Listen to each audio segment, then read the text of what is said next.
हम लाते हैं top news, आपके फेवरेट टॉक शोज और अनलिमिटेड एंटरटेनमेंट सिर्फ यूट्यूब पर। अगर आपने अभी तक हमारा चैनल सब्सक्राइब नहीं किया तो अभी सब्सक्राइब करें और बेल आइकॉन को क्लिक करके हमारी लेटेस्ट वीडियोस के बारे में अपडेट जानें।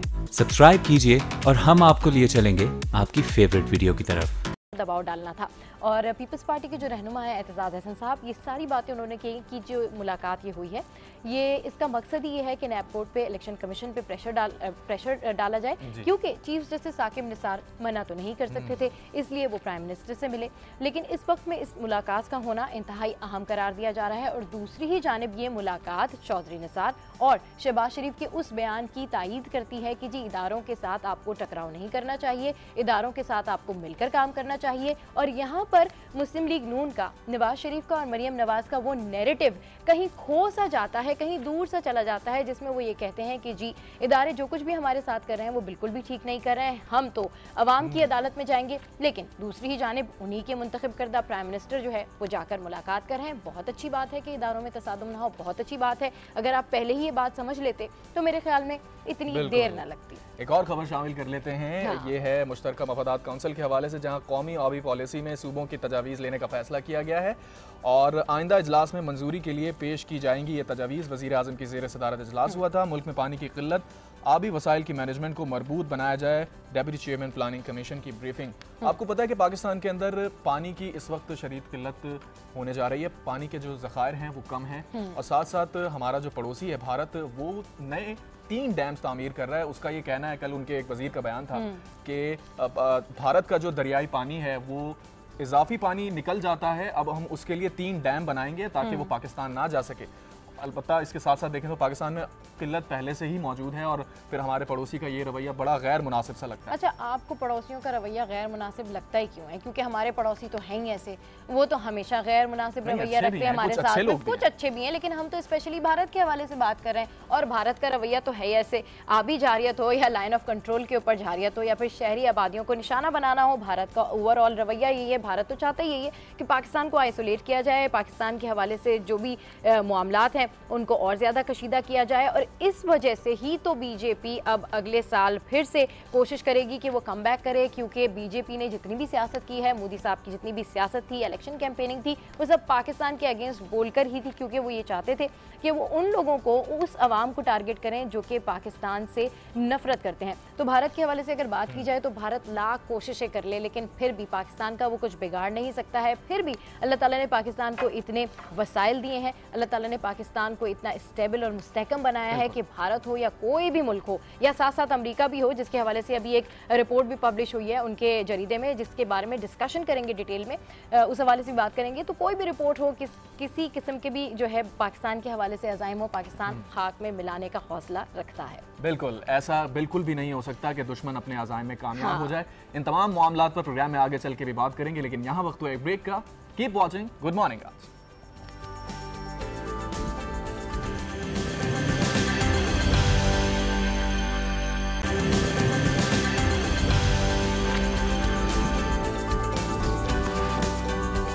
Welcome back to good morning आज। तो जनाब, अब बात करेंगे कुछ एडिटोरियल्स की कि आज एडिटोरियल्स में क्या कुछ है। उसके लिए स्टूडियोज में हमें ज्वाइन किया है सीनियर सहाफ़ी नफीस नहीम साहब ने। अस्सलाम वालेकुम and welcome to good morning आज। वालेकुम सलाम। ये पूछने से पहले कि एडिटोरियल में क्या कुछ है, इतना सारा कुछ है आज बात करने के लिए, जिसमें सबसे इंपॉर्टेंट खबर जो है वो हम सबसे पहले डिस्कस कर लेते हैं। अहम मुलाकात जिसका जिक्र तमाम अखबारों में है।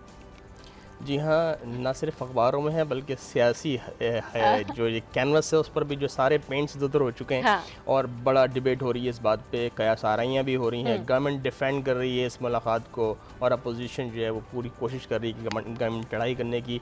और फिर ये बातें भी देखें, इससे कबल ये बातें भी हो रही थी कि कुछ NRO टाइप की हरकतें जो वो आसिफ जरदारी साहब को मिला और इस तरह हुआ और ये कहा गया कि NRO कोई काबिल कबूल नहीं होगा।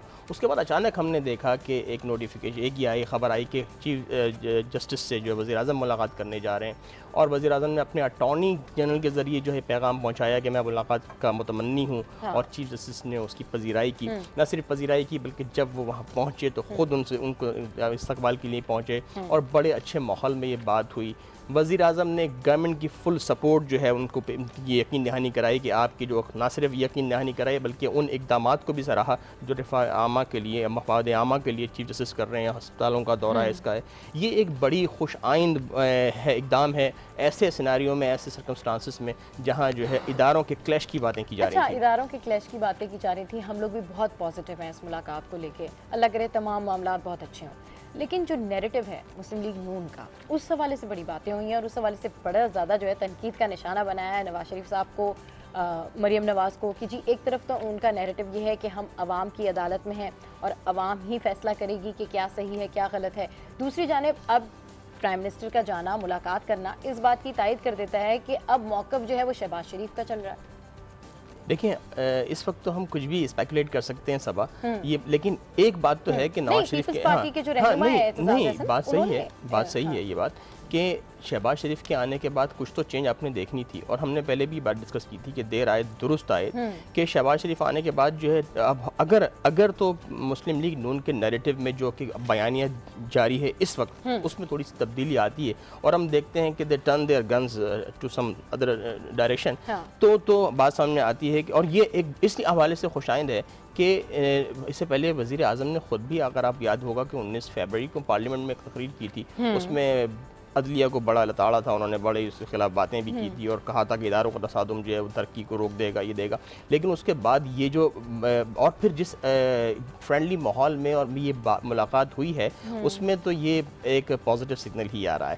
सिग्नल तो पॉजिटिव है, ऑब्वियसली सिग्नल तो पॉजिटिव है, क्योंकि जब ये मुलाकात अचानक से सामने आई और अब जैसी खबरें सामने आई तो यही हुआ कि चले जी कुछ पॉजिटिव चीज़ें होने जा रही हैं और ये भी कहा गया कि जिसमें पनामा लीक्स के हवाले से कोई बात नहीं हुई, लेकिन जो सियासी तज्ज़ियाकार हैं, जितने भी जर्नलिस्ट हैं, जितने भी सहाफ़ी हैं और जो दीगर अपोजिशन के रहनुमा हैं और तमाम लोग हैं, अब मैं नाम मेंशन करके तो उनके बारे में ज़ाहिर डिटेल में नहीं इस टाइम बात कर सकती, लेकिन उन सबका ये कहना है कि जी वो जो नैरेटिव था जारहाना पॉलिसी जिस हवाले से जल्द से हो रहे थे, तो वो अब नैरेटिव जो है वो सियासी साख हो रहा है। हम हर चीज़ को नेगेटिव प्रिज्म में क्यों देखते हैं? जब वो बातें करते हैं अदलिया के खिलाफ तो हम कहते हैं यार इदारों में तसादुम हो रहा है, जब वो मुलाकातें करते हैं तो हम कहते हैं कोई एनओरो की बात कहानी तो नहीं हो रही, कहीं सेफ गेम तो नहीं हो रहा, कहीं नवाज शरीफ को सेफ एग्जिट देने की बातें तो नहीं हो रही हैं।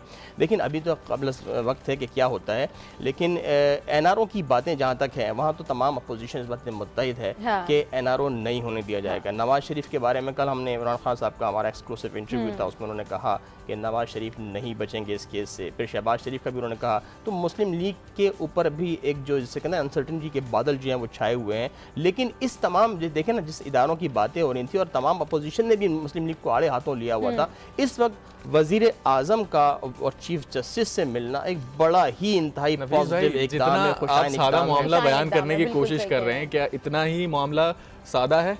लेकिन इस वक्त आपको बताएं कि वज़ीर आज़म शाहिद खाकान अब्बासी और चीफ जस्टिस ऑफ पाकिस्तान में अहम मुलाकात हुई। गुफ्तगू में चीफ जस्टिस ने कहा कि अदलिया आज़ादी के साथ अपनी आइनी जिम्मेदारियां अदा करती रहेगी, जबकि वज़ीर आज़म ने मफाद आमा के लिए चीफ जस्टिस के इक़दामात को भी सराहा है और हर मुमकिन ताउन की यकीन दहानी भी कराई है।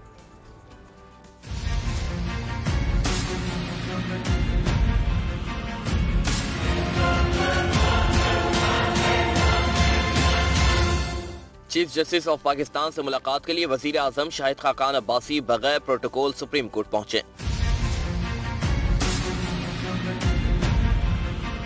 चीफ जस्टिस ने अपने चैम्बर में वजीर आजम से मुलाकात की। तर्जुमान सुप्रीम कोर्ट के एलामिया के मुताबिक मुलाकात खुशगवार माहौल में हुई। वजीर आजम ने मुफाद आमा के लिए चीफ जस्टिस के इक़दामात को सराहा, अदालती निज़ाम में बेहतरी और चीफ जस्टिस के विजन को अमली जामा पहनाने के लिए हर मुमकिन ताउन की यकीन दहानी भी कराई। वजीर आजम ने चीफ जस्टिस को ज़ेरे इल्तिवा मुकदमात के बाइस FBR को दरपेश मसाइल से भी आगाह किया। गुफ्तगू में चीफ जस्टिस ने कहा कि अदलिया आज़ादी के साथ अपनी आइनी जिम्मेदारियां अदा करती रहेगी और बिला खौफ खतर काम जारी रखेगी। मुलाकात वजीर आजम की दरख्वास्त पर हुई, जिसमें अटॉर्नी जनरल ने अहम इसी सारी सूरत हाल पर बात करने के लिए PTI के रहनुमा शाह महमूद कुरैशी ने हमें ज्वाइन किया है। अस्सलाम वालेकुम sir, welcome to good morning. आज कैसे हैं आप?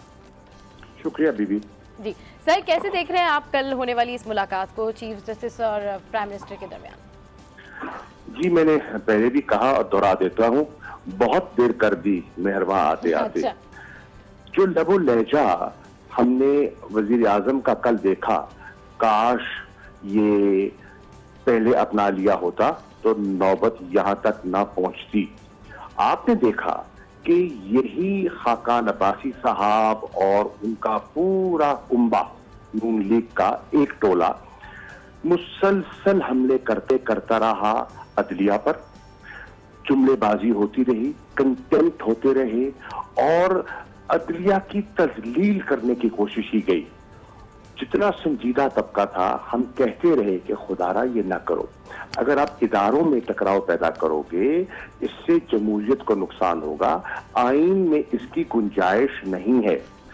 मेरे अलावा चौधरी निसार साहब तो मुस्लिम लीग का हिस्सा हैं, वो भी कहते रहे, लेकिन उनकी बात को अहमियत न दी गई और इस बयानिए को तसलसल से पेश किया जाता रहा, लेकिन वो बयानिया उनको बंद गली में ले गया और अब उन्हें एहसास हुआ है कि वो इतना बड़ा नुकसान कर गए हैं और अब ये यू टर्न है। यू टर्न इसलिए लिया गया है कि मुस्लिम लीग नून के अंदर एक दरार पड़ चुकी है। मुस्लिम लीग नून के अंदर एक बहुत बड़ा इनके बैक बेंचर्स का एमएनएस का तबका है जो इस बयानिया से इत्तफाक नहीं कर रहा और उन्होंने महसूस किया है कि अगर इसको जारी रखा गया तो मुस्लिम लीग टूटने के करीब है। तो सर क्या लग रहा है, किसका नैरेटिव चल रहा है अब, शहबाज शरीफ का और चौधरी निसार का नैरेटिव नजर आ रहा है? मुझे लग रहा है कि अब वो जो शहबाज शरीफ और निसार कहते आए हैं उसकी तरफ झुकाव कर रहे हैं और नवाज शरीफ साहब का और मरियम बीबी का बयानिया अब उनकी अपनी पार्टी में सफे समझती हैं नुकसानदेह साबित होगा। सर लेकिन एक सवाल होता है कि इस वक्त तमाम देखिए पानामा केस चलते हुए अपने ख़त्म तक पहुंच चुका है, अंजाम ये है कि अब नवाज शरीफ साहब के बारे में कहा जा रहा है कि सज़ा होने जा रही है उनको, तो इस टाइमिंग में आप अगर मुलाकात देखते हैं उस हवाले से क्या होगा और इस मुलाकात का फ़ायदा कितना होगा गवर्नमेंट को? देखिए मैं तो पहले एक जुमले में कह चुका, बहुत देर कर दी मेहरबा आते आते, और मुस्लिम लीग नून क्या कह रही है, बहुत बड़ा तबका कह रहा है तुम तो डूबे हो सनम, हमको भी ले डूबोगे। अच्छा ठीक। अच्छा शाह साहब ये बताइएगा, आप इस तनाजुर में बात कर रहे हैं, वजीर आजम शाहिद खाकान अब्बासी का आपको पता है हमेशा से मौक़िफ़ रहा है कि मैं वजीर आजम नहीं हूँ, हमारे वजीर आजम तो अभी भी मियाँ मोहम्मद नवाज शरीफ साहब हैं, तो वो किस हैसियत में जाके मिले हैं? और फिर अभी कुछ दिनों पहले ही उन्होंने बयान दिया कि जो अदलिया के फैसले थे नवाज शरीफ को बाहर निकालने के प्राइम मिनिस्टरशिप से, वो रद्दी की टोकरी के मुतरादिफ हैं, यानी उनकी कोई हैसियत नहीं है। अब वो जाके उन्हीं चीफ जस्टिस साहब से मिल रहे हैं और ये बातें कर रहे हैं। देखिए मैं वही अर्ज कर रहा हूँ, देखिए शाहिद खाकान अब्बासी मेरे बहुत पुराने जानने वाले हैं और मैं कहूँगा दोस्त भी हैं। शाहिद खाकान अब्बासी एक अच्छे इंसान हैं, लेकिन वो फंस गए हैं। वो अपनी मुलाजमत पक्की करने के लिए उस बयानिया को टो कर रहे हैं जो मैं समझता हूँ उनके मिजाज के ऐन मुताबिक नहीं है। शाह साहब ये भी कहा जा रहा है ना कि एक सुन लीजिए मेरी बात मुकम्मल होने दीजिए। शाहिद खाकान अब्बासी ने एक बहुत बड़ा एक जैसे कहते हैं ना छक्का मारा, जो उन्होंने चेयरमैन सेनेट के बारे में जो गुफ्तगू की वो उनके शायान शान नहीं है और ना ही उनका मनसब उनको ये इजाजत देता है कि एक इलेक्टेड चेयरमैन सेनेट और जो फेडरेशन का नुमाइंदा है उस पर इस किस्म का हमला किया जाए, जिसकी तहरीक इंसाफ ने उस पर हम एक पब्लिक मोशन भी मूव करने का इरादा रखते हैं, मुनासिब नहीं था। शाहिद खाकान अब्बासी ने और मुस्लिम लीग नून ने एक यू टर्न दिया है, बहुत बड़ा यू टर्न दिया है। कल की मुलाकात इस बात की गमाजी है। अच्छा शाह साहब ये मैं पूछना चाह रहा था आपसे कि आपने कहा कि मुलाकात की गमाजी और पॉलिसी शिफ्ट नजर आ रहा है, एक तरफ ये भी कहा जा रहा है कि नवाज शरीफ साहब ने कहा कि मैं अब नजरियाती हो गया हूं, पहले जो गलतियां हुई वो नहीं होनी चाहिए थी, और एक तरफ वो सुलह के लिए भेज रहे हैं, क्योंकि ये कहा जा रहा है, बहुत सारी खबरें ये भी आ रही हैं ज़राए के हवाले से कि शाहिद खाकान अब्बासी के ऊपर बहुत अरसे से प्रेशर था नवाज शरीफ का कि आप जाके चीफ जस्टिस से मुलाकात करें और कुछ मामलात को ठंडा करने की कोशिश करें।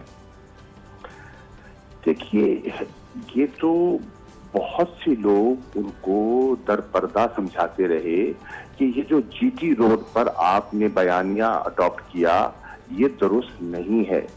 जो लबो लहजा आपने जलसों में जो आपने मुखातिब होते रहे हैं, खिताब करते रहे हैं, वो और उनकी साहिबजादी, ये मुनासिब नहीं है, लेकिन वो इस चीज पर कायल उनको न कर सकी। दरअसल चौधरी निसार ने एक और बात की, उन्होंने कहा कि मुसीबत ये है कि पार्टी में आज कोई ऐसा कदावर शख्स नहीं है जो उनके मुंह पर उनको सही बात कह सके, और सब जो है वो जी में जी मिलाते हैं, हाँ में हाँ मिलाते हैं, और उनके सामने एक हकीकत पसंदाना जो तस्वीर का रुख है वो सामने नहीं रखते, और मैं ऐसा करता रहूंगा। और ये उनका नुक्ता नजर है जो मैंने खुद सुना है। सर एक सवाल, एतजाज एहसन जो है उन्होंने ये कहा है कि जो मुलाकात है ये इसलिए की गई है कि नैब कोर्ट के ऊपर प्रेशर बने, इलेक्शन कमीशन के ऊपर प्रेशर बने, मरूब करने के लिए मुलाकात की गई। जी एतजाज एहसन साहब, आप जानते हैं कि न सिर्फ एक मंझे हुए सियासतदान हैं, कानूनदान भी हैं और वो नजर रखते हैं चीजों पर। लेकिन मैं आपको अर्ज कर दूं, मैं जो देख रहा हूं, मैं एक सियासी तालिब इल्म हूं, एक अदना सा, मैं समझता हूं कि जो प्रेस रिलीज कल इशू किया गया है उसके आप आखिरी जुमले देख लें, बड़ा वाज़ेह है। वो अदलिया कह रही है ना हम किसी के सामने झुके हैं ना झुकेंगे, हम वो करेंगे जो आईन कहता है, जो कानून की रूह है हम वो करेंगे। हमारा काम है इंसाफ करना, हमारा काम है आईन का दिफा करना, हमारा काम है लोगों को dispensation of justice without fair और फेवर। ये बहुत बड़ी बात कर गए। मैं नहीं समझता वो किसी दबाव में आएंगे। सर स्टेटमेंट्स अपनी जगह हैं, लेकिन फर्ज कर लीजिए अगर नवाज शरीफ बेल आउट हो जाते हैं और कोई एनआरओ की सिचुएशन पैदा हो जाती है तो फिर क्या रिएक्शन होगा आप लोगों का? देखिए एनआरओ तो पहले ही मुस्तरद हो चुका है ना, एनआरओ तो पहले ही वो आप देखें तारीख की नजर में भी और कानून की नजर में मुस्तरद हो चुका है। मैं नहीं समझता किसी नए एनआरओ की गुंजाइश है आज पाकिस्तान में। ठीक सर, आपको लगता है कि नए एनआरओ की गुंजाइश नहीं? बिल्कुल सही कह रहे हैं सर, लेकिन जब ये मुलाकात हुई तो इस मुलाकात के हवाले से कहा गया कि जी इससे पहले भी जो है यूसुफ रजा गिलानी ने चीफ जस्टिस से मुलाकात की थी और ये तो एक रैंडम मुलाकात है, मतलब इस मुलाकात के बारे में इतनी बातें क्यों की जा रही? यूसुफ रजा गिलानी साहब ने मुलाकात की, यूसुफ रजा गिलानी के साथ हुआ क्या फिर जी, और वो कहाँ बैठे हैं? बिल्कुल, वो तो अभी भी 29 तारीख को उनको इसमें नैब के कोर्ट में जो टीडैप का केस है उसमें उनकी पेशी है।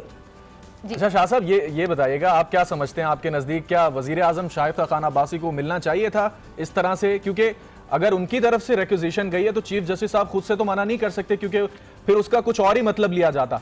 देखिए गुजारिश ये है चीफ जस्टिस साहब को, देखिए वो इस वक्त स्टेट के एक ऑर्गन को रिप्रेजेंट कर रहे हैं जिसको जुडिशरी कहते हैं।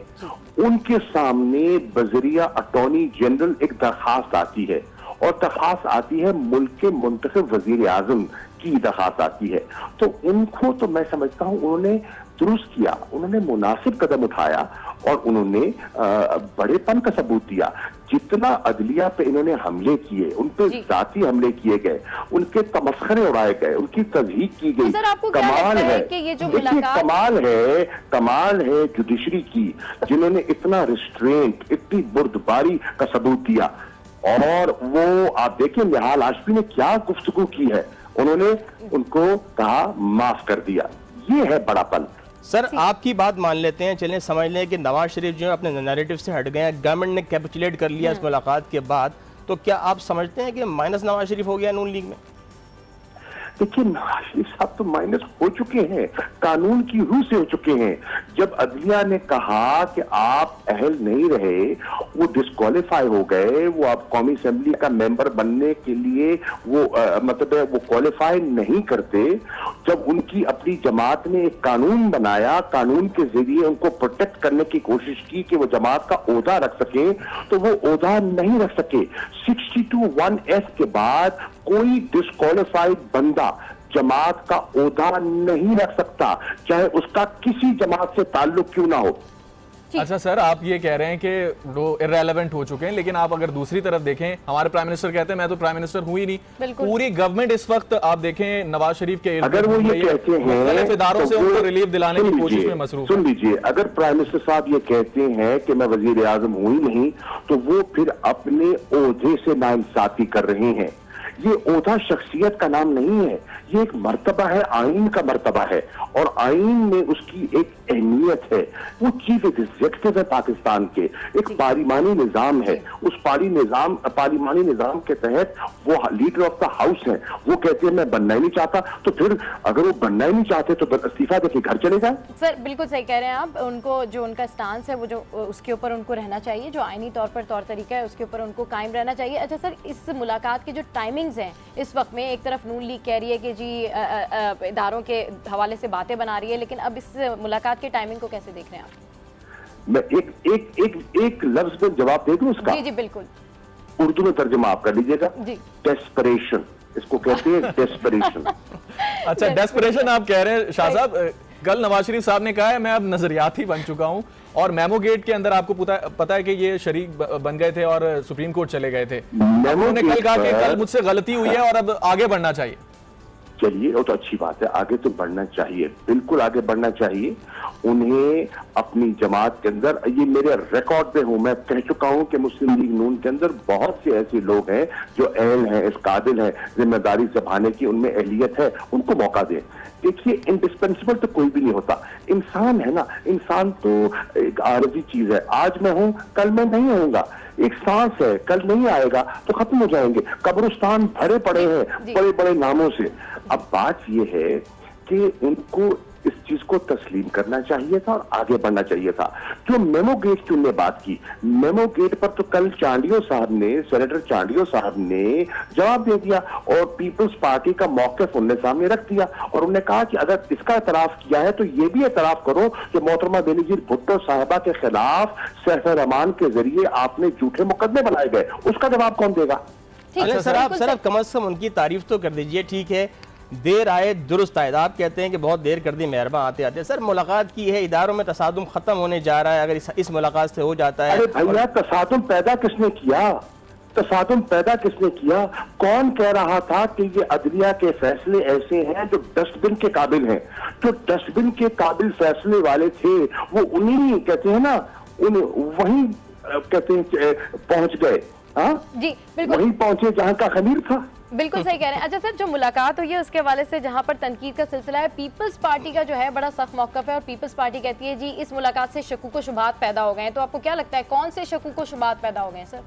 देखिए, ऑब्वियसली इतनी सीक्रेटिव रखी गई, किसी को मतलब कानो कान खबर नहीं थी। यकदम एक खबर निकली जिसमें कहा गया वो अकेले गए, कोई प्रोटोकॉल नहीं था, सिर्फ एक सिक्योरिटी ऑफिसर साथ थे और वो गए अपनी एक खामोशी से गए, काले शीशों वाली गाड़ी में गए। तो मतलब कहने का इतनी राजदारी क्या है? लेकिन मैं फिर भी समझता हूं कि चीफ जस्टिस साहब ने मिलकर बिल्कुल सही किया। वो तो पहले दिन को उनको कहते रहे कि आप ऐसा मत कीजिए, आप इदारों पर तनकीद मत कीजिए। मैं आइन का मुहाफिज हूं, हमारा काम है, अदलिया का काम है इंसाफ देना, आइन का तहफ़्फ़ुज़ करना, जमहूरियत का हम तहफ़्फ़ुज़ करेंगे। वो तो बार बार उनको बावर करते रहे, वो सुनते ही नहीं थे। ठीक है, पीटीआई रहनुमा शाह महमूद कुरैशी इस वक्त हमसे गुफ्तगू कर रहे थे। आपका बहुत शुक्रिया सर, आपने गुड मॉर्निंग आज के लिए टाइम निकाला और ये वो अहम मुलाकात है जिसके बारे में कल से मेरे तमाम लोग ही डिस्कशन कर रहे हैं। नफीस नईम साहब इस वक्त हमारे साथ मौजूद हैं, इस हवाले से मजीद भी डिस्कस करेंगे। लेकिन गुड मॉर्निंग आज में यहाँ वक्त हुआ है एक ब्रेक का, सो कहीं जाएगा मत, don't go anywhere, stay with us, keep watching good morning आज।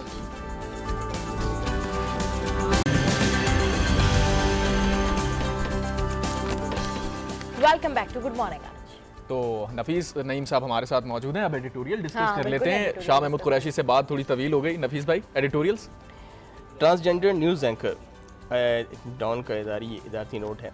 और कल हमने एक खबर भी देखी, एक अफसोसनाक खबर थी, अटैक हुआ ट्रांसजेंडर पर। एक ट्रांसजेंडर जो है वो 2 रक्शे में जा रहे थे, चुटकी नाम की, वो उनको फायर किया 2 मोटरसाइकिल सवारों ने और दोनों को मार दिया।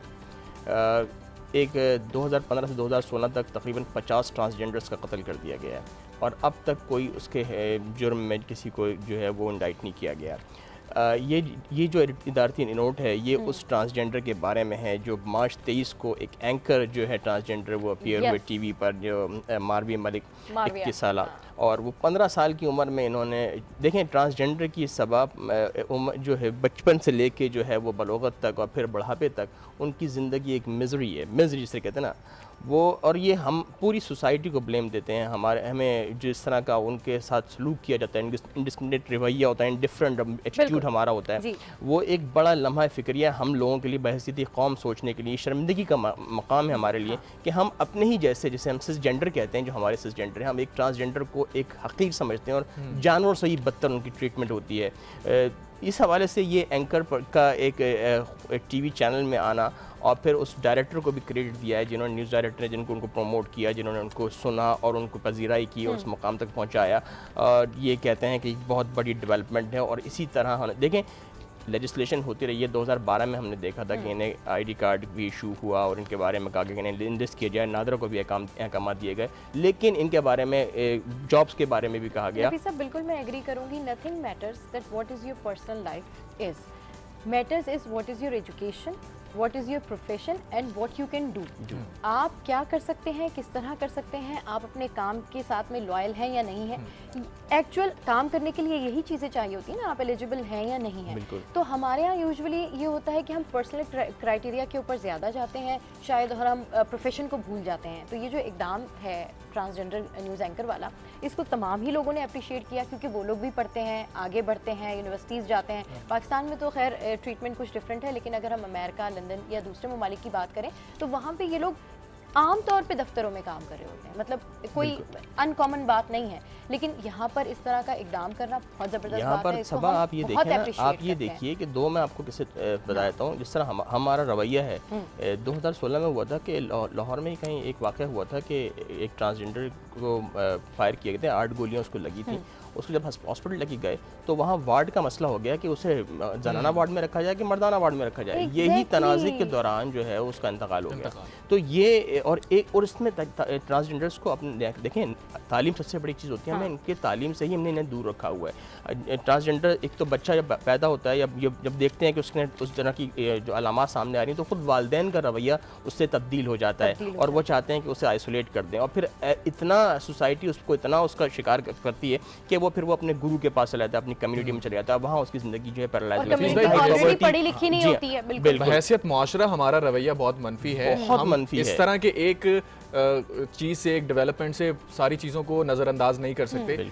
एक उनको चांस ज़रूर मिला, लेकिन अगर हम अमूमी तौर पे देखें तो इक्वल अपॉर्चुनिटीज़ नहीं है। देखिए अवैस, जब तक लेजिस्लेशन आप कर लें, आप तमाम कानूनी उनको दे दें, लेकिन जब तक मोरल सपोर्ट नहीं होगी ना उनकी, उस वक्त तक वो फल फूलेंगे नहीं, उनको तरक्की नहीं मिल सकती। तो आप ये देखें ना कि ट्रांसजेंडर के साथ हम हर सतह पर जो है डिस्क्रिमिनेशन हो रही है उनके साथ। और अस्पतालों के हवाले से, हेल्थ केयर के हवाले से मैं ये तजवीज़ देता हूँ, देखें कि आप जो हैं जिस तरह मैंडेटरी कर दें, जो हम जब थीसिस कर रहे होते हैं या हमारी जब रिसर्च पेपर्स हो रहे होते हैं या हम डिग्रीज ले रहे होते हैं, हमें हल्फिया कहा जाता है कि आप एक बच्चे को तालीम देंगे, इस तरह आप भी ट्रांसजेंडर्स को मेन स्ट्रीम में लाने के लिए एक तो मेडिकल केयर की बहुत ज़रूरत है, उनको हेल्थ केयर की। आप डिपार्टमेंट बना दें, सेफ जोन बना दें जहां वो अपना इलाज करा सकें। कोई इलाज मालजे में बहुत मसला है उनको।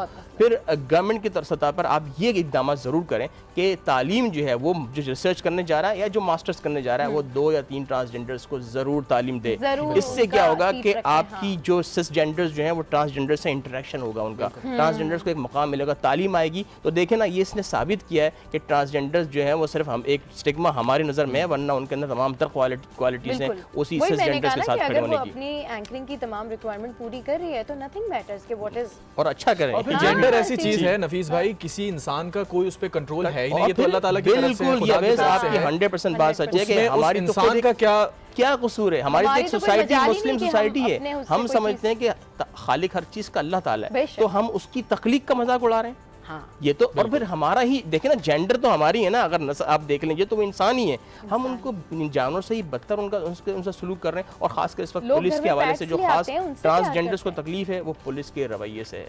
और जब हॉस्पिटल में भी देखा था, इलाज के लिए जाते हैं, वहाँ उनके खिलाफ बातें होती हैं, उनके हंसी मजाक किया जाता है, रिडिक्यूल किया जाता है। ये सारी चीज़ों से इज्तनाब करना पड़ेगा हमें बहैसियत एक कौम। बिल्कुल, बहैसियत एक कौम ये सारी चीज़ों से इज्तनाब करना पड़ेगा और पॉजिटिव चीज़ों की जानिब जाना पड़ेगा और चीज़ों को सुधारने के लिए लोगों को इक्वल ट्रीटमेंट भी देना बड़ा लाजमी है। अगला एडिटोरियल क्या कह रहा है? शेख हसीना वाजिद जो अपनी फितरत से बाज नहीं आई, बांग्लादेश में पाकिस्तान से मोहब्बत। और सबा तो बहुत ज़्यादा माशाल्लाह, सबा में तो मतलब की मोहब्बत फाइटर के भरी हुई है। उन्होंने शेख हसीना वाजिद पे बड़ी मुझसे बहस और ये बहस भी करनी थी। नफीस भाई आपने क्यों नहीं डिस्कस किया? मैंने कहा भाई टाइम आएगा तो करेंगे। आज इदारती नोट भी आ गया तो सबा की सुन ली गई है। बांग्लादेश में पाकिस्तान से मोहब्बत। शेख हसीना वाजिद ने ढाका में एक कॉन्फ्रेंस के दौरान कहा कि हमें पाकिस्तानियों से जो मोहब्बत करते हैं उनको सबक सिखाना पड़ेगा, उनके दिलों से पाकिस्तान की मोहब्बत निकालनी पड़ेगी और इसी में ही हमारी बका है। इदारती नोट ये कहता है कि हसीना वाजिद ने अपने इस पैगाम के ज़रिए इंसाइट किया है, लोगों को उकसाया है कि वो जो कसम परस्ती की हालत में रह रहे हैं, जो कैंपों में मुसलमान जो पाकिस्तानी, उन पर अटैक करो, उन पर हमले करो। उस तरह जिस तरह रोहिंग्या के जो केसेस हो रहा है, इस तरह ये बांग्लादेश में हरकत करवाने जा रही हैं। इनको खुद नहीं मालूम ये खुद किस तरह किसी साजिश की पैदावार है, भारतीय साजिश की पैदावार खुद ये हैं और ये भूल गई हैं। और अब ये देखिए, हम ये भी देख रहे थे कि बांग्लादेश में मुसलमानों की जो पाकिस्तान से मोहब्बत करने वाले थे बुजुर्ग सियासतदान, उनको चुन चुन कर फांसियाँ दी गई हैं। बैनुल-अक़वामी बरादरी भी इस पर खामोश है। भारत के तो चाहता था ये हो जाए। बांग्लादेश एक भारत की कॉलोनी बन चुकी है हसीना वाजिद के इक़्तिदार में, और ये अब वक्त आ गया है कि ये सोचा जाए कि उनके लिए, क्योंकि उनसे अब तवक्को नहीं की जा सकती कि वो कैंपों में उन लोगों की मदद करें। नफीस भाई, तो सरासर इंसाइटमेंट ऑफ वायलेंस है, प्रोवोकेटिव स्टेटमेंट उन्होंने दिया है। अब आप खुद देखें, एक वो हिस्सा जो मशरक़ी पाकिस्तान हुआ करता था, यानी पाकिस्तान का पहले हिस्सा था, कोई भी वजूहात रही, हमसे अलहदगी हो गई, अब वो इंडिपेंडेंट मुल्क जरूर है, लेकिन जज्बात कैसे अलहदा हो सकते हैं? हम लोग थे तो पहले एक ही। भाई वही कहते हैं ना कि 1971 में जो उन्होंने गलती की, अब उनको उसका वो एहसास हो गया कि ये क्या किया जा रहा है। और वहाँ बंगालियों की मोहब्बत ही थी जो ये पाकिस्तान की इसमें तहरीक में शामिल हुए। लेकिन अब करते हैं हम हसीना वाजिद के इस बयान की, इस तरह की बातें नहीं होनी चाहिए, वो भी आप अपने मुल्क के लोगों से इस तरह की बातें कर रहे हैं। साबिक वज़ीर-ए-आज़म के हवाले से जो है वो हम बात करेंगे। तो साबिक वज़ीर-ए-आज़म नवाज शरीफ ने बिलाखिर अपनी गलती तस्लीम कर ली, कहा उन्हें मेमो गेट स्कैंडल में नहीं जाना चाहिए था। जमहूरियत की कीमत अदा कर रहा हूँ, नैब डिक्टेटर का बनाया हुआ काला कानून है जिसका मकसद सियासतदानों को ब्लैकमेल करना है। शहबाज शरीफ ने कहा कि सबको एक टेबल पे आना चाहिए, इस तरीके से आना चाहिए, और नवाज शरीफ ने बाद में ये बातें की, मगर आज भी कुछ बातें फिर हुई हैं। तो ये बातें जितने मुँह हैं, अब देखते हैं कि सच्चाई कहाँ पे है, हकीकत कितनी है। अगर किसी ने ड्रामा किया है, उतना बड़ा ड्रामा करके उसकी स्टोरी यहाँ पे वापस आ जाए, तो इससे बड़ी और गद्दारी इस मुल्क के साथ। मियां साहब ने पहली मर्तबा मीडिया में आके इस बात का एतराफ़ किया है। वो मेरे सामने भी किया था कि वो मुझसे बड़ी गलती हो गई थी, मुझसे करवाई गई थी। खैर मैं नाम नहीं लेता। मियां साहब सुप्रीम कोर्ट में गए, और कब गए थे? 2011-12 में। मियां साहब के ऊपर वक्त कब आया था? 2014 में। हमने इंतकाम नहीं लिया, हमने और उसको बचा दिया। ये पीपल्स पार्टी थी। चले जी, अपोजिशन लीडर खुर्शीद शाह का बयान आपने सुना, और इस वक्त हमें ज्वाइन कर रहे हैं पीपल्स पार्टी के मरकजी रहनुमा हैं कमर जमान कायरा। सर अस्सलाम वालेकुम, गुड मॉर्निंग। आज कैसे हैं आप? सर की लाइन ड्रॉप हो गई। हम कोशिश करेंगे कि हम दोबारा से कनेक्ट करें और कायरा साहब से बात करें।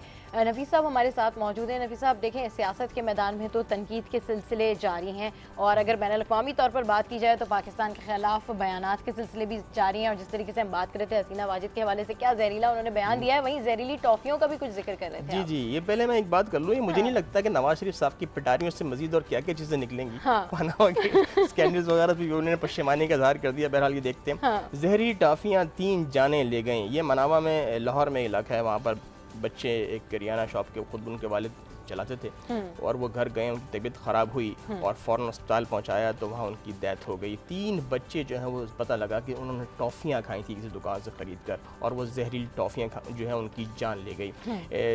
देखें, फूड अथॉरिटी जो है पंजाब में बड़ी एक्टिव है, बहुत कार्रवाइयाँ कर रही हैं, लेकिन ये इदारती नोट कहता है कि किसी को नहीं मालूम कि हमारे बच्चे क्या खा रहे हैं, ये जो चीज़ें बन रही हैं इसमें क्या इस्तेमाल किया जाता है, किस प्रोसेस से गुजरती हैं, क्या अशिया इस्तेमाल होता है। हमारे साथ कायरा साहब अब आ चुके हैं। कायरा साहब अस्सलाम वालेकुम।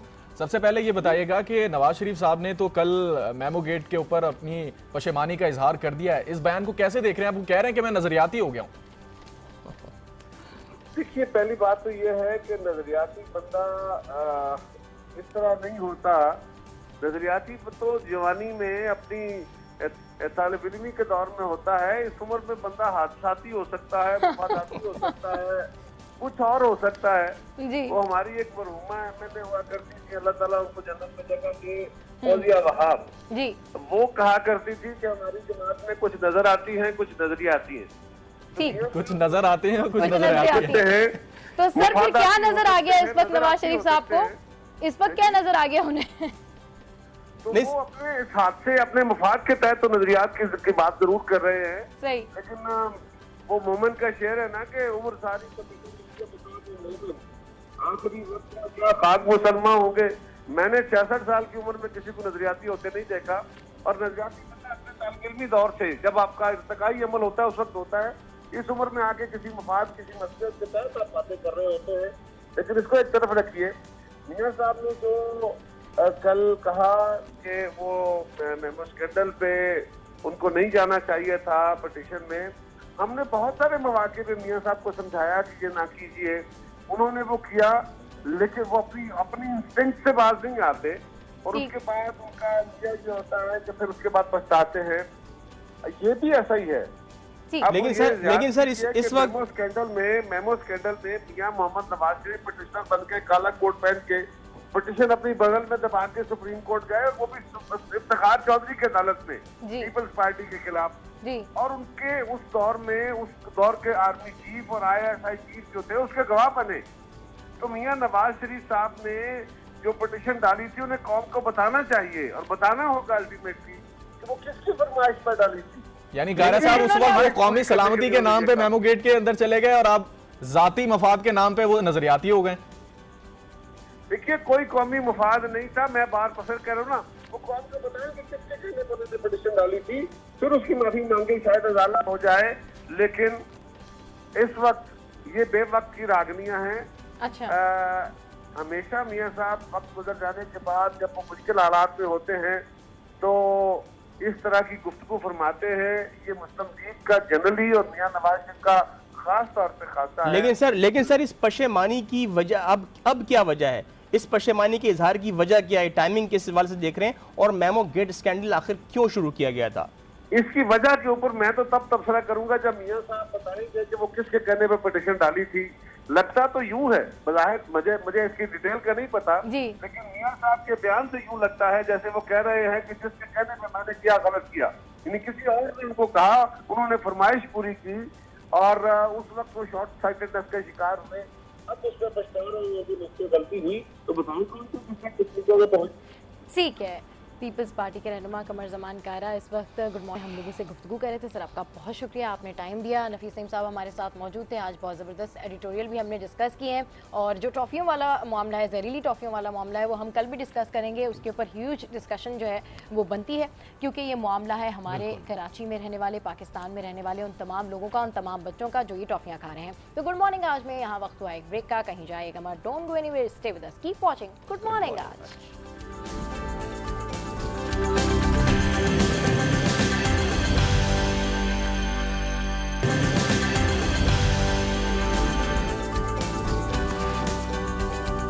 Welcome back again. तो जनाब वकला तंजीमों की बात कर लेते हैं जिनकी दरख्वास्त काम कर गई। सुप्रीम कोर्ट ने निहाल हाशमी को तौहीन अदालत के नए मुकदमे से फारिग कर दिया। चीफ जस्टिस का कहना था कि निहाल हाशमी की गलती की सजा उनके बच्चों को नहीं दे सकते। हिसाब लेने वालों, हम तुम्हारा यौम हिसाब बना लेंगे। जिन्होंने भी हिसाब लिया है और जो ले रहे हैं, कान खोल के सुन लो, हमने छोड़ा नहीं तुमको। निहाल हाशमी की गलती की सजा उनके बच्चों को नहीं दे सकते। अदालत ने तौहीन अदालत केस में निहाल हाशमी को माफी दे दी।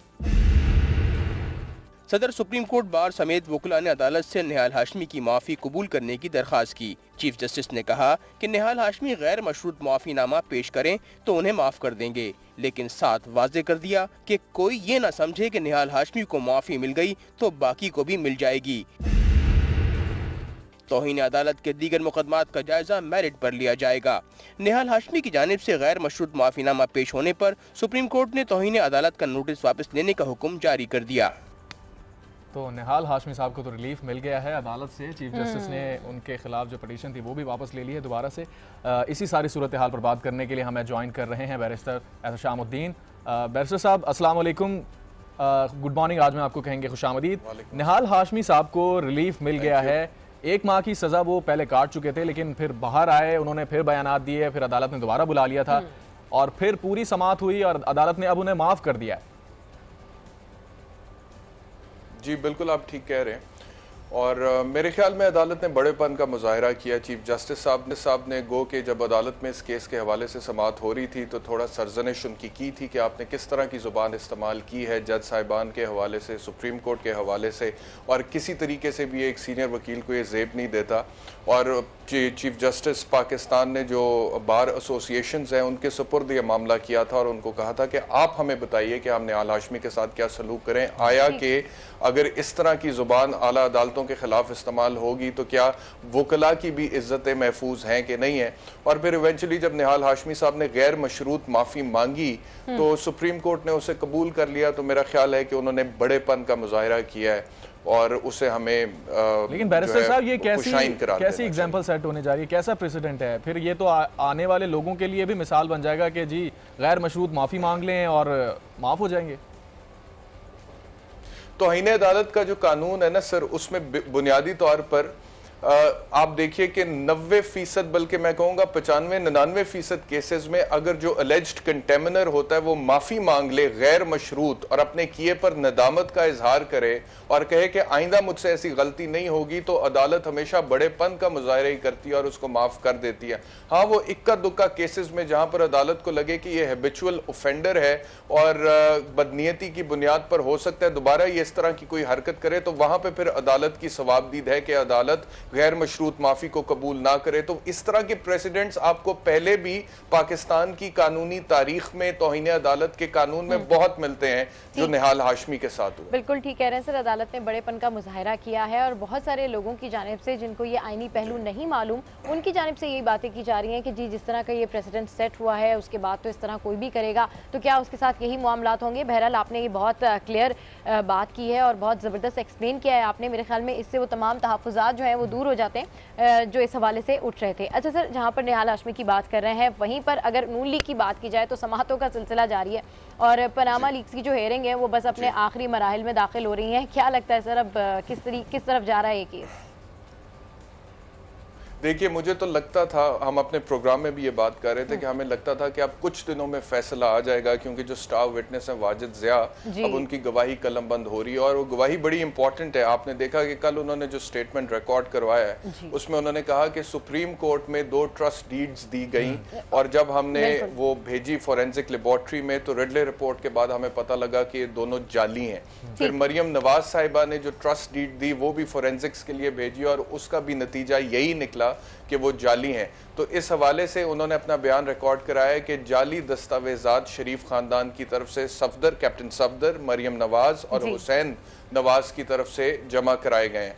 तो अब ये अपेरेंटली अब जिरा पर डिपेंड करता है कि जो मरियम नवाज के, कैप्टन सफदर के, हुसैन नवाज के, नवाज शरीफ साहब के वकील हैं वो क्या जिरा करते हैं, क्या पॉइंट सामने ला कर आते हैं। आया कि जो गवाही वाजिद ज़िया साहब ने रिकॉर्ड करवाई है वो उसको रिबट करने में कामयाब होते हैं। अगर तो वो हो जाते हैं तो फिर शायद कोई रिलीफ मिले, लेकिन बादियों नजर में मुझे ये लगता है सर ख्वाजा हारिस अगर कामयाब हो भी जाते हैं केस तो बन गया है। जी ख्वाजा हारिस अगर कामयाब हो भी जाते हैं कामयाब जिरा करने में, कन्विंस करने में, तो क्या लगता है किस तरह की फिर रिलीफ किस तरह का मिल सकता है इनको? देखिए, अल्टीमेट रिलीफ तो इक्विटली होता है किसी भी मुल्जिम के लिए, लेकिन मैं ये नहीं मैं किसी किस्म की कोई प्रेडिक्शन नहीं कर रहा आपके प्रोग्राम में क्या होगा। मैं आपसे कह रही हूँ कि बादियों नजर में मुझे लगता है कि जो शवाहिद और जो सबूत मौजूद हैं उसकी रोशनी में इनकी इक्विटल मुझे बहुत मुश्किल लग रही है, इनका बरी होना मुझे बहुत मुश्किल लग रहा है। और दूसरा, मैं अभी आपका प्रोग्राम देख रहा था, थोड़ी देर पहले नजरियात के हवाले से आप नवाज शरीफ की बात कर रहे थे कि उन्होंने कहा कि मैं पहले नजरियाती नहीं था। उन्होंने कहा कि मैं पहले नजरियाती नहीं था, अब मैं नजरियाती हो गया हूँ। तो कल हमने अपने प्रोग्राम में भी ये बात डिस्कस की थी और उसके बाद हमने दिखाया था कि नजरियात की बात करने के बाद उन्होंने महमूद खान अचकजई साहब के हवाले से जिंदाबाद के नारे लगवाए थे। तो अगर तो वो इस हवाले से नजरियाती हो गए हैं तो मेरे ख्याल से वो बड़ी खतरनाक बात है, क्योंकि महमूद खान अचकजई साहब का अगर आप माजी देख लें तो वो ऐसे सियासी रहनुमा है पाकिस्तान में जिन्होंने कश्मीर इशू के खिलाफ बात की है, जिन्होंने फौज के खिलाफ बात की पड़ा, क्योंकि अब जो नैरेटिव है वो शहबाज शरीफ का है या फिर चौधरी निसार का है? देखिए, मैं वही आपसे अर्ज कर रहा हूं ना कि वक्त की जरूरत के मुताबिक जो इंसान नजरियाती अपने आप को कहता है वो फिर नजरियाती असल में नहीं होता है। ये जो नजरियात इंसान के बदलते हैं ना सियासत में, वो फिर आप नजरियाती सियासतदान उसको नहीं कह सकते, उसको आप मुफाद परस्त सियासतदान तो जरूर कह सकते हैं। तो नजरिया तो होता है ना कि देखिए एक क्या है हमारा, अगर हमारा एजेंडा है कि हम, मैं आपको एक बात कहूं, देखिए मुझे अक्सर इस बात पे बड़ी हैरानगी होती है कि जितनी भी हमारी पॉलिटिकल पार्टीज हैं जब ये ऑपोजिशन में होती हैं तो हुकूमत में आने के लिए जितनी मेहनत और जद्दोजहद करती हैं, अगर इतनी मेहनत और जद्दोजहद और इतने नजरियाती ये हुकूमत में आने के बाद भी होते ना तो 70 साल में नवाज शरीफ साहब की पार्टी तो इस वक्त इक़्तिदार के अंदर, जी वो इक़्तिदार के अंदर है, लेकिन वो काम ऑपोजिशन वाला अपने आप को कहती है कि हम इक़्तिदार में, लेकिन उसके बावजूद वो कहते हैं कि हमारे साथ ये कुछ और। अब देखिए कल जो मीटिंग हुई है चीफ जस्टिस के साथ प्राइम मिनिस्टर शाहिद खाकान अब्बासी साहब की, ठीक है, उसमें उन्होंने चीफ जस्टिस को कहा है कि जी हम आपके साथ ताउन करेंगे और आपका जो विजन है उसके मुताबिक हम सेहत के मामला, तालीम के मामला, दीगर मामला, जो मुझे ये समझ नहीं आया कि चीफ जस्टिस के विजन के, इनका अपना कोई विजन नहीं है, इनकी अपनी कोई सियासी बसीरत, इनको नहीं नजर आ रहा था कि पाकिस्तान में अवाम किस तरह भूख से मर रहे हैं, साफ पीने का पानी नहीं है, आइन के आर्टिकल 25A की खिलाफ वर्जी हो रही है जो कहता है कि हर वो बच्चा जिसकी उम्र 5 से 16 साल है मुफ्त मेयारी तालीम देना रियासत की जिम्मेदारी है, इन्हें नहीं नजर आ रहा था। ये सारी चीजें, आपकी बात बिल्कुल ठीक है, लेकिन वजीर आजम हमारे जो मौजूदा हैं वो तो कहते हैं कि मैं वजीर आजम हुई नहीं, अभी भी नवाज शरीफ साहब ही वजीर आजम है। और जो आप जिम्मेदारियों की बात कर रहे हैं कि स्टेट की जिम्मेदारी है, स्टेट रिस्पॉन्सिबिलिटी है, नेसेसिटीज प्रोवाइड की जाएं अपने शहरियों को, तो जब वो अपने आप को वजीर आजम मानते ही नहीं है तो फिर चीफ जस्टिस साहब का शुक्रिया अदा करेंगे ना? तो वो भी नजरियाती है ना, ये उनका नजरिया है, ये उनका नजरिया है कि मैं वजीर आजम नहीं हूँ, ये जो मियां नवाज शरीफ साहब जिनको नाअहल सुप्रीम कोर्ट ने दिया वही मेरे तो ये नजरियात नवाज शरीफ साहब के, ये नजरियात खाकान अब्बासी साहब। अच्छा सर, इस मुलाकात के हवाले से जो है वो ये बताएं कि टाइमिंग कैसे देख रहे हैं, क्योंकि हमने शाह महमूद कुरैशी साहब से भी इसके टाइमिंग पूछे थे तो उन्होंने भी हमें बड़ा जबरदस्त जवाब दिया था। आप इसके ऊपर क्या कॉमेंट करेंगे इस मुलाकात के टाइमिंग के ऊपर? देखिए टाइमिंग तो बहुत क्रूशल है, अच्छा। इसमें कोई शक नहीं है कि इस मौके पर वजीर आजम पाकिस्तान का चीफ जस्टिस पाकिस्तान के पास जाना और उनसे बात करना, अब दो वजूहात हो सकती थी। पहली तो ये कि हमारा वजीर आजम इतना ज़बरदस्त वजीर आजम है और उसके दिल में अवाम का इतना दर्द है कि वो पाकिस्तान के कानूनी, अदालती और इंसाफ के निज़ाम के हवाले से चीफ जस्टिस से मुलाकात करने गए कि सर ये सुकम दूर होने चाहिए कानूनी निज़ाम में। ये चीज़ मुझे इस वजह से मेरा दिल नहीं मानता कि वो इस वजह से गए होंगे क्योंकि बड़ी देर कर दी मेहरमा आते आते। आपके पास 5 साल हुकूमत में थे और शाहिद खाकान अब्बासी साहब के जो जितने के वो आप समझ लीजिए कि इंडिपेंडेंट हैं वो आपको भी पता है। ठीक है। दूसरी ये कि अब जबकि फैसले आने वाले हैं एहतसाब अदालत से और मामलात जो हैं वो एहतसाब के बिल्कुल कंक्लूजन के करीब हैं और चीफ जस्टिस आपको नहायत फाल नजर आते हैं, एक्टिव नजर आते हैं, सरकारी अस्पतालों के दौरे कर रहे हैं, हुकूमत को आड़े हाथों ले रहे हैं, बाकायदा बयान दे रहे हैं कि अगर हुकूमत काम नहीं करेगी तो फिर अदलिया को फाल होना पड़ेगा। तो उन हालात में प्राइम मिनिस्टर का जाके चीफ जस्टिस को मिलना इस बात का की इंडिकेशन हो सकता है कि वो चीफ जस्टिस के साथ ताल्लुकात बेहतर करने की कोशिश कर रहे हैं। लेकिन मेरा ये ख्याल है जी सर इस हवाले से मजीद भी बात करेंगे और साथ साथ MQM PIB की भी बात करेंगे जो कोर्ट जाने का सोच रही है। तो बैरिस्टर एहतशाम जो है वो हमारे साथ मौजूद है। लेकिन गुड मॉर्निंग, आज में यहाँ वक्त हुआ एक ब्रेक का, so stay with us, keep watching good morning आज।